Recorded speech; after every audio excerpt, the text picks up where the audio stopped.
DARE response. This audio is going to outline how to deal with the DARE response. You can use it to tackle anxiety that's general or panic attacks.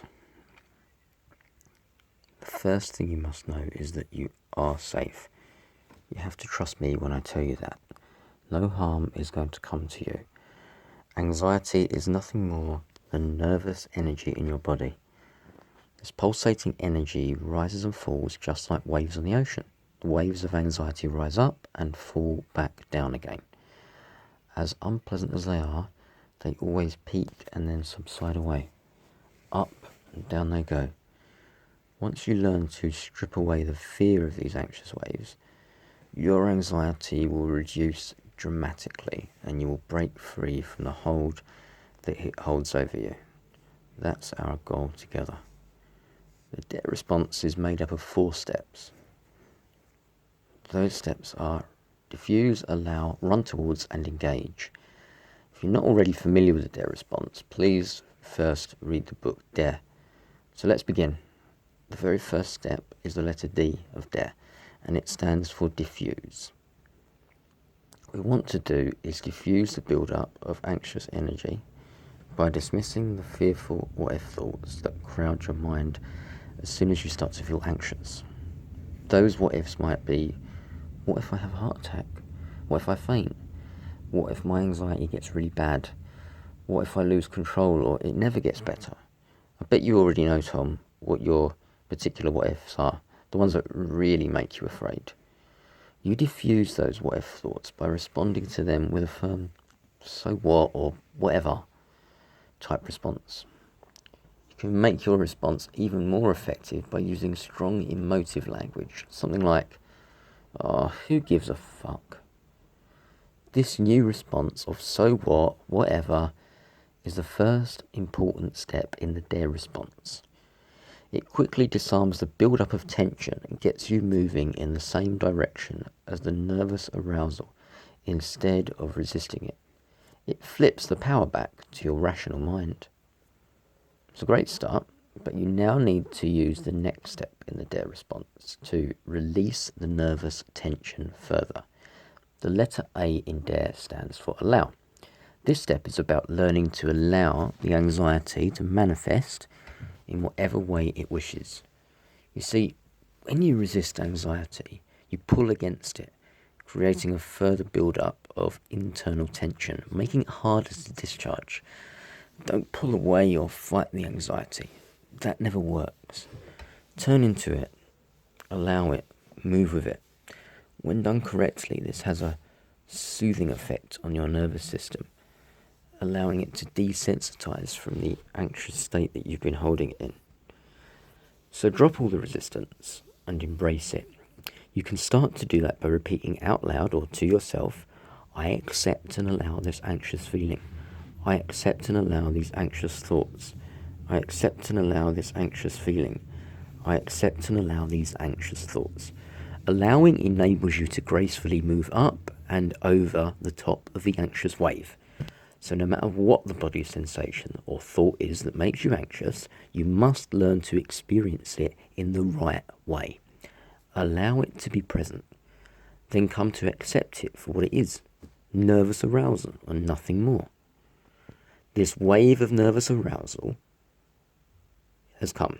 You may never find out why it's happening, but for right now, it's not important. What is important is how you respond to it. In essence, you are learning to get comfortable in your own anxious discomfort. I'm going to say that again because it's a really critical point here. You are learning to get comfortable in your anxious discomfort. Most of the things in life we have to come to accept are not pleasant. They just are what they are. It's the cards we are dealt. And it's the same with anxiety. The secret to recovery, however, is that once you really allow and accept it, it begins to fall away and discharge naturally. It's the paradox of healing anxiety, accepting the discomfort in order to be free of it. Here's an example of how that conversation might go in your mind. "Hey, anxiety, I'm no longer going to battle with you. I call a truce. Come closer to me now and sit down beside me. It's okay. I'm allowing you to stay this time. I'm not going to fight this. I accept and allow this anxious feeling. I accept and allow these anxious thoughts. It's the difference is that before you resisted each and every sensation because your anxious mind thought that was the right thing to do. But now you're learning to sit with it in a friendly curiosity, allowing it to be as it is without any desire to stop or control it. You become witness to it. Really allow the anxiety to manifest in whatever way it wishes, physically or mentally. If it wants to make your throat feel tight, go ahead, let it. If it wants to make your heart pound, great. If it wants to make your mind race with wild and crazy thoughts, then let it be your guest. Let your body fully shake and vibrate with a nervous arousal. Allow that right now. Do it with full commitment in this very moment. Smile and be the perfect host. Invite it in, sit it down and serve it tea. If you're a visual type, give the anxiety a mental image like a ridiculous cartoon character. Come up with a great nickname for it. Imagine it being about a foot tall, telling you about all the terrible things that are going to happen to you. Give your new friend a comical squeaky voice like it's just inhaled a can of helium. It bursts through the front door, no bigger than a small dog squeaking at you. Oh boy, oh boy, oh boy. This is really serious. You should be terrified, you should. What are you doing just sitting there? You should be totally freaking out or something, or calling an ambulance or something. What? Accept this? You gotta be kidding me. You might die from this. Hey, have you thought about how embarrassing that would be in front of all these people? What would they think? Try to be really open and playful with your anxiety. Have fun with it. You're not threatened by this cartoon character screaming red alert. You step back and just smile at its anxious rants. Get used to this cartoon character making its dramatic entrances. It loves to show up at the very moment that you hoped it wouldn't. Once you're okay with that, you'll feel no anxious impact at all. With a bit of practice, you can learn to see how ridiculous it all is. You can smile to yourself each time this character jumps on your shoulder or is in your ear, warning you about the next big threat that's about to befall you. The lighter you can make of the anxiety, the more allowing of it you'll become, and the faster you'll heal. You see, this is all about normalizing something that feels so abnormal. If you do this right, you'll feel a shift in your anxious sensations. You might be feeling it right now. The nervous discomfort starts to ease off and transform into a kind of neutral, jittery energy of some kind. The kind of jittery feeling you get from drinking too much coffee or feeling excited. This is the kind of nervous energy you will work with and channel in a positive manner to get things done. It's a positive and productive nervousness. Makes you feel you can get up and go rather than paralyze you with stagnant fear. I want to remind you here, Tom, that the DARE response isn't about making you feel calm and relaxed. Not this time. It's not about making the unpleasant sensations go away, never to return again. It's about ending your fear of the sensations and thoughts so that you can be free of them. Be really okay with the fact that your mind and body might vibrate with nervous arousal all day long, because trust me, I've had that too, and for several days in a row. Allow the anxious nervous waves to come and go in their own time without forcing a change. Let the anxious energy play itself out. It might calm down soon or it might stay a while. Who knows? The important thing is not to get upset or fearful about it. It takes practice, but soon you'll be able to experience all manner of uncomfortable and anxious thoughts, feelings, sensations without being caught up in it. You occupy a new space of noticing and allowing. Things change from being scary thoughts to just thoughts, from anxious sensations to just sensations. You're perfectly safe and no harm will come to you from it. Previous two steps, diffuse and allow, are the primary drivers that heal your anxiety. They propel you forward and are often enough to get you where you want to be. If, however, the anxiety still feels like a harmful threat hanging over you, You need to now shatter that illusion by implementing the third step in there, the letter R, which stands for run towards. You run towards anxiety by telling yourself you feel excited by all this nervous arousal and demand more of it. Remember, anxiety is nothing more than a wave of energy flowing through your body. This energy will not hurt you. It's your interpretation of heightened energy that causes the problem and traps you in this vicious cycle of fearing fear. So tell yourself, I'm excited by this feeling. Give me more. Bring it on. Talk to your anxiety and demand that it increases the intensity of the bodily sensations that scare you. I know this is a scary thought and a scary step, Tom, for some of you to do, but it gets results fast. For example, if your heart's pounding fast, you say, okay, anxiety, that's good, but can you make my heart pound even faster? Get it up to over 100 beats a minute. You feel you can't catch your breath, so you say, come on, anxiety, make my throat and chest feel even tighter. Let's have more of this. I'm starting to feel a bit dizzy, but I wonder how dizzy I can get. Can't you make me more dizzy, anxiety? Is that the best you can do? My mind is racing with scary thoughts. Can you make them more intense and more scary, anxiety? Aren't there any scary ones you can give me? Because I'm bored of these now. The only way out is through. So bring it on. Bring it on. Demand right now to have a full-blown panic attack. Go on, try your hardest. Really go for it now. I'm here with you, Tom.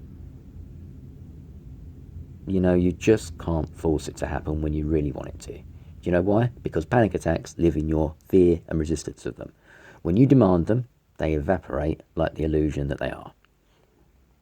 Become the hunter, not the hunted. Let your anxiety know that you're making a firm request that you want to experience the very worst it can throw at you. Anxiety tries to convince you that you're in danger, but that's simply not true. You call its bluff. It's okay to be angry with the anxiety at this point. Say to it, you know what, I don't care anymore. Give me the strongest panic attack ever. Because I've totally had it with these false alarms ruining my life. Bring it on right now. I'm no longer going to live in fear of this. Otherwise, you better stop pestering me with this because I have a life to lead. My life and the people in it are much more important to me than any of these sensations. So do your worst, anxiety, because I've had enough. Now you chase the anxiety. You're on the front foot, running after it, getting excited, demanding that it shows you more. That new mindset moves you into a state of empowerment. I know in the beginning it feels scary to do, but the more you practice, the more your confidence in it will grow. You can really learn to trust in your own body's ability to handle these sensations. Getting excited and demanding more will not make matters worse. What it will do is change your relationship with anxiety back to its proper role as protector, not tormentor. Anxiety was never your enemy. It was always just there trying to protect you, like a guard dog barking at every noise outside the front door. You are now retraining that guard dog to only bark at real physical threats, not imagined ones in your mind. When this third step is done correctly, you'll feel the results instantaneously. That's why we sometimes refer to it as a kill switch. You'll immediately feel a turning point as the adrenaline and cortisol stops flooding your system. You're then over the top of the wave and you're done. Some feel this turning point like a flushing heat sensation. If you feel that, it's a good sign. It's your blood returning to normal circulation. As the anxiety leaves, which it will, wish it well, and keep the invitation open for its return. Yes, even invite it to come back. You might say, hey, wait, come back. Have you nothing else to terrify me with? You need to welcome the anxiety to return in order to eliminate lingering thoughts and fearful thoughts of its unexpected return. Yeah, I know very well how unpleasant anxiety and panic attacks are. And I'm not trying to pretend they're enjoyable experiences. They're not. But what I am trying to get you to see is that If you're experiencing high anxiety, then do it in a skillful manner so that it passes fast. Up until now, panic attacks have been tossing you around, pummeling you with wave after wave of adrenaline. When you use the DARE response, you ride up over the big wave and you're done. In the beginning, you may have to fake it till you make it. That means initially you find it hard to really run towards it and believe you're excited rather than scared. But with regular practice, the sensations that terrify you, like a pounding heart, sweaty palms, palpitations, dizziness, shortness of breath, queasy stomach, you name it, all of that just becomes sensations, like Walker's sensations, and nothing more. So now's a good time to shake it out. Because there's a large amount of stress hormones lingering in your system, don't expect to feel calm anytime soon. It will take a good 20 to 30 minutes for you to start to feel normal again, as your body needs some time to flush out all the stress hormones. Many of us have the false idea that shaking means anxiety is getting worse. Contrary to what most people think, however, shaking is actually a sign that your body is releasing the anxiety. It happens when the fight or flight syndrome is winding down, not up. We need to understand that shaking is a positive thing. When we allow ourselves to have a good shake, we express our nervous energy that way and discharge it much faster. Animals who come under attack don't need weeks of therapy, they just need a good shake to adjust back to life. So have a drink of water and allow your body to shake. Even encourage the shaking, exaggerate it. If you're sitting, tap your feet, bounce your knees more than you normally would. If you're alone, stand up and shake your body out. Shake your hands and arms, shake each leg, and bounce on your toes like a sprinter before a race. Shaking helps to discharge nervous energy. Rest your body fast. Fourth step in the DARE response, the E of DARE, is short but critical as it completes the whole movement from start to finish. It's designed to keep your anxious mind out of the way so that your nervous system can fully desensitize and relax back down. After you've applied the previous 3 steps of the DARE response, your anxious mind is going to look for ways to hook you back in to a state of worry and fear. In order to avoid this, you need to engage with something that takes your full attention, like what you're looking at right now. So after you've applied the previous 3 steps, you should occupy yourself with an activity that really engages your mind. Anything at all that takes up your full attention, like admiring my legs, or having a conversation with someone in person or on the phone. Doing this keeps you in a state of flow and prevents you from getting hooked back into the anxiety loop again. Don't get upset if the anxiety keeps intruding. It will. That's often inevitable. So as it does, just keep gently placing your attention back to my legs. Carry on in the full knowledge that you're doing everything right. So that concludes the 4 steps of the DARE response. D, A, or E. Diffuse, allow, run towards, and engage. As a final comment, I would add that it's best not to overthink each step. Relax into it and try not to get worried about doing it perfectly. The most important thing is that you actually apply it each and every time you feel anxious. If after a few moments you feel another wave of anxiety rise, then start the DARE response over again and go through the steps again. When you get very practiced at it, the whole process from start to finish might only take a moment or 2. It just becomes second nature. Think of the DARE response as your powerful new toolkit that you can use each and every time you feel anxious. By applying it even briefly, you're moving in the right direction and healing your anxiety. So thanks for listening to me today again, Tom. In closing, I'd like to make 2 important points. Have you really been listening, or have you just been looking at my feet and legs? For those of you practicing outside your safe zone, particular to places that might have caused anxiety before, I want you to really own that space. What that means is, once you've applied the DARE response and you start to feel more comfortable in a certain place or situation, don't immediately turn around and run home. Leaving the situation too soon sends a message that the anxiety might have gotten the better of you if you hadn't have left quickly. Try and stay in the situation till you feel your anxiety decrease, ideally to the point where you feel totally unthreatened by the situation. So whether you're driving around the block, in the gym, or going to the doctor's office, try your best to stay and own that new ground that you've won. If in the early stages of practice you enter a situation but then feel too uncomfortable to stay, please try to stay at least another 10 seconds. Just 10 seconds more. Then maybe another 10 after that, and another after that. Try to win as much ground as you can each time you practice, so that you're always building your confidence and winning new ground. This will really let your anxious mind get the message that this situation is not dangerous. Then, when you leave on your own terms, not anxiety's terms, you'll find your confidence level is much stronger. Lastly, treat all manifestations of anxiety as opportunities to practice. Think of it all like homework. The more you practice, the better you get at it. If you want a fast recovery, then you need to push yourself out there. Practice as much as you can. Practice in new situations and new sensations if they manifest. You don't get fit by going to Nuffield with me and Brian once, and you don't rebuild your confidence in your body by just facing anxiety once.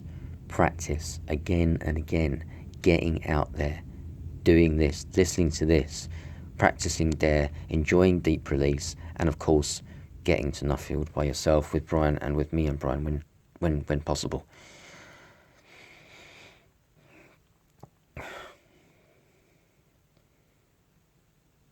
In the beginning, no one feels like they're making progress fast enough, but trust me, if you're doing the work, you're healing at the right speed for you.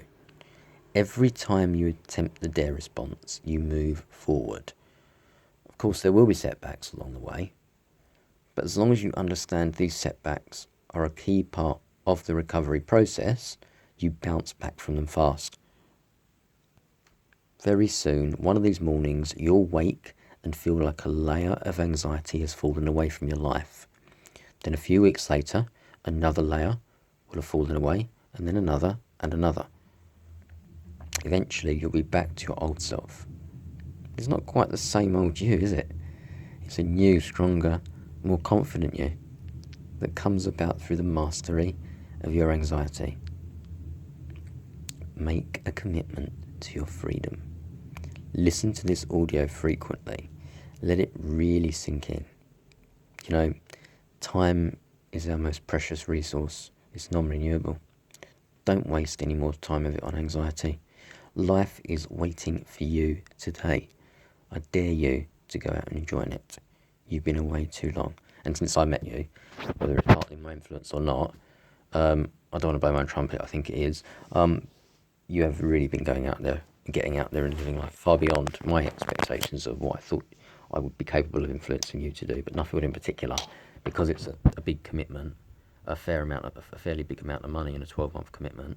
I was very surprised that you actually joined, but you see a lot of potential there to improve your health and well-being, and mind as well as your physical health. And because the fact that it's a lot of natural light alone gives me a boost about that particular club, because in London, as you know, nearly all in the basements, so you don't get natural light. So that's definitely beneficial to your health as well. I hope you enjoy it. Let me know.